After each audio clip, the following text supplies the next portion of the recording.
அது கடந்த வருடத்துல இந்த உலக வர்த்தக ஒப்பந்தத்துல விவாதம் நடந்தது. இது 15 வருடத்திற்கு முன்பாகவே நீங்க மூன்றாம் உலக நாடுகள் ரேஷன் கடை மூலமாக மக்களுக்கு மலிவு விலையில் அரிசி உணவுப் பொருள் கொடுக்கக்கூடாது, அந்த மானியத்தை நிறுத்த வேண்டும், விவசாயிகளுக்கான மானியத்தை நீங்க நிறுத்திக் கொள்ள வேண்டும், நீங்கள் இறக்குமதி செய்வதற்கு வெளிநாடுகளில் இருந்து உணவுப் பொருள் இறக்குமதி செய்வதற்கு அனுமதி கொடுக்க வேண்டும் என்கின்ற மூன்றையுமே மேற்குலக நாடுகள், வளர்ந்த நாடுகள் தொடர்ச்சியாக முன்வைத்துக் கொண்டிருந்தார்கள்.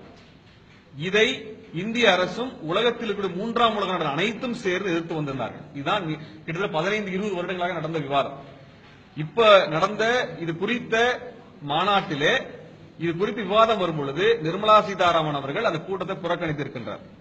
இந்தியா அந்த ஒப்பந்தத்திலே கையெழுத்திட்டிருக்கிறது, இதை ஏற்றுக்கொண்டிருக்கிறது. இந்த அடிப்படையில் 2017 இருந்து நீங்க ஃபுட் கார்பரேஷன் ஆஃப் இந்தியா சொல்லக்கூடிய இந்த குடோன்ல அரிசியை சேமித்து வைப்பது என்பதோ கொள்முதல் செய்வது என்பதோ செய்யப்போவது இல்லை. விவசாயிகளுக்கு மானியத்தை நிறுத்தி விடுவார்கள். ஆனால் வெளிநாட்டில் இருக்கக்கூடிய குறிப்பாக அமெரிக்கா எடுத்துட்டோம்னா அமெரிக்காவிலே அந்த விவசாயிகளுக்கு மானியம் கொடுப்பதை அமெரிக்கா நிறுத்தாது. ஆனால் நீங்கள் இங்கே இருக்கக்கூடிய விவசாயிகளுக்கு கொடுக்கக்கூடிய உர மானியமோ நீங்கள் மின்சாரம் சார்ந்த மானியங்களையோ நிறுத்த வேண்டும் என்பதை இந்திய அரசு ஒத்துக்கொண்டு வந்துவிட்டது. அது மட்டுமல்லாமல் இங்க ரேஷன் கடையில 2017க்கு பின்னாடி உங்களுக்கு அரிசி எல்லாம் கொடுக்க போறது இல்ல. நீங்க அரிசியை பொது சந்தையில வாங்கிக்கணும். ரேஷன் கடையில உங்களுக்கு தரக்கூடிய அரிசிக்கு பதிலாக உணவுப் பொருட்களுக்கு பதிலாக பணமாக உங்களுக்கு கொடுக்கப்படும். எப்படி கேஸ் மானியத்தை கொண்டு வந்தாங்களோ அது போல மானியம் கொண்டு வர போறாங்க. இதுதான் இதுக்கான ஆதார் அட்டை கொண்டு வரப்பட்டிருக்கிறது. இதற்கு பிறகு ஏழை எளிய மக்களுக்கு குறைந்த விலையில் இது அரிசி கிடைப்பதற்கு வாய்ப்பு கிடையாது. இப்ப என்னன்னா நீங்க இங்க அரிசி உற்பத்தி பண்ணுவீங்க, வெளிநாட்டிலிருந்து அரிசி இறக்குமதி செய்ய போறாங்க. அப்ப 2 பேர் இறங்கும் பொழுது அவர்கள் நம்மை விட மிக குறைந்த அளவிற்கு வெளிநாட்டிலிருந்து உணவுப் பொருளை கொண்டு வரதுக்கு ஒரு கிலோவுக்கு 15 பைசா தான் வருது. மிக குறைந்த விலையில் வெளியிலிருந்து கொண்டு வந்துட முடியும். இங்க இருக்க விவசாயிக்கு விவசாய மானியம் இருக்காது, மின்சார மானியம் இருக்காது, உர மானியம் இருக்காது, எந்த விதமான உதவிகளும் தமிழ்நாடு அரசு இந்திய அரசு கொடுக்க போவதில்லை. அப்ப அதிகமான கடன் சுமைகளை விவசாயம் பண்ணி விளைபொருளை கொண்டு வரணும்.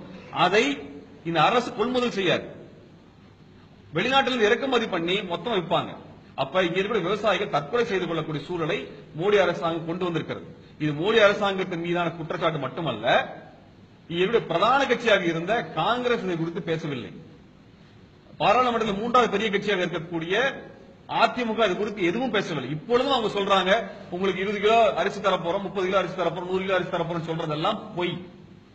அந்த சட்டம் கொண்டு வரப்பட்டிருக்கிறது, அதை எதிர்த்து இவர்கள் பேசவில்லை, திமுகவும் பேசவில்லை. கட்சி அறிக்கையில் எங்கேயுமே இது குறித்தான இந்த உலக வர்த்தக சபையில கையெழுத்து போடுறதை பத்தி இதுவரைக்கும் பத்திரிகையாளர்களே சொல்லப்பட்டதில்லை. மிக ரகசியமாக மூடி மறைக்கப்பட்டிருக்கிறது, மிக ரகசியமாக மறைக்கப்பட்டிருக்கிறது. இவங்க பொது விநியோகத்தை முற்றிலுமாக மூட போகிறார்கள். இதைத்தான் நாங்க மிகப்பெரிய ஒரு ஆபத்தாக, ஏன்னா இதில் இருந்து உங்களுடைய விவசாயிகள், நெசவாளிகள் அனைவருடைய வாழ்வாதாரம் முடிக்கப்பட்டுவிடும், ஏழை எளிய மக்கள்.